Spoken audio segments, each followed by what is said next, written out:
Hello বন্ধুরা, আসসালামু আলাইকুম। আজকে একটি স্মৃতিসৌধ আর্ট করব। তো তোমরা সবাই যদি শিখতে চাও তাহলে দেখো। প্রথমত আমরা সিঁড়ি ব্যবহার করার জন্য লম্বা লম্বা কয়েকটা খাতার মাঝখানে দাগ দিয়ে দিয়েছি। এরপর আমরা সামনে পুকুর আর্ট করার জন্য এরকম স্টাইলের কয়েকটা দাগ দিলাম এবং পুকুরের পাড়টাও আর্ট করে নিলাম। এবার পুকুরের দুই সাইডে যে জায়গা আছে সেই জায়গাগুলো সমানভাবে দাগ দিয়ে এই জায়গাগুলো ইট যেরকম সাজানো থাকে ওই রকমভাবে সাজাবো ইটের। সেই জন্যে প্রথমত এভাবে স্কেল দিয়ে মেপে মেপে দাগ দিয়ে নিতে হবে। এই দাগগুলো শেষ হওয়ার পর পরের স্টেপে ঠিক ওই রকমভাবেই দাগ দিতে হবে যেমন আমাদের এই ইটের মতো একটা শেপ আসে। এভাবে দাগ দেয় আমাদের এটা কমপ্লিট করে নেওয়ার পর স্মৃতিসৌধের জন্য মাঝখানে একটি লম্বা করে দাগ দেওয়ার পর আমরা স্মৃতিসৌধের যে দুই পাশে দুইটা টান থাকে ওই টানগুলো আমরা দিয়ে নেব। তারপর একইভাবে আমরা সুন্দর করে 5-6টা যে লম্বা লম্বা থাকবে তার জন্য আমরা দাগ দিয়ে নিয়েছি। এরপর আমরা সেই দাগ অনুযায়ী আমরা স্কেল দিয়ে সুন্দরভাবে সমান সমান করে আমরা দাগগুলো মিলিয়ে দেব। এরপর একইভাবে ওই সাইডেও আমরা করে নেব। তারপর স্মৃতিসৌধের সাইডে আমরা একটি বাংলাদেশের পতাকা আর্ট করে দেব এবং দুই সাইডে গাছ আর্ট করে দেব, যেহেতু স্মৃতিসৌধটা অনেক বড় এবং গাছগুলো অনেক ছোট। আর স্মৃতিসৌধের মাঝখানে এরকম একটি ডিজাইন করা থাকে, তো সেই ডিজাইনটা আমরা আর্ট করে নিচ্ছি। এরপরে আমাদের রঙের পালা। স্মৃতিসৌধের যেরকম কালার থাকে ওই রকমই একটা কালার দেওয়ার চেষ্টা করেছি আমি। লাইনগুলো প্রথমে আন্ডারলাইন করে নিতে হবে, একইভাবে দুই পাশেই আন্ডারলাইন করে নিতে হবে। তারপর আমাদের ওই আন্ডারলাইনের মাঝখানে বরাবর আমাদের সিলভার কালার দিয়ে পুরোটা কালার করে নিতে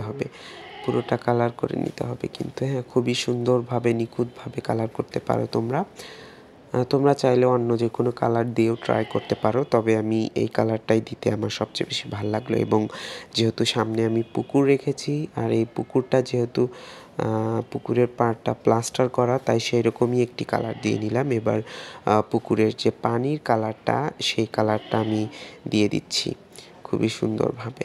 হ্যাঁ, অবশ্যই তোমরা কিন্তু আমার চ্যানেলটা সাবস্ক্রাইব করবে, লাইক করবে, শেয়ার করে দেবে, আর কেমন হয়েছে অবশ্যই কমেন্টে জানিয়ে দেবে। এই তো দেখতে পাচ্ছ কথা বলতে বলতে আমার পুকুরের রং করাটা শেষই প্রায়। এবার আমরা ইটগুলা যে আছে ওই ইটগুলা আমরা ইটের মতো যে কোনো একটা কালার আমরা ইউজ করে ফেলছি। ওই কালারগুলো আমরা পুরো ইটেই করে নেব কম বেশি করে।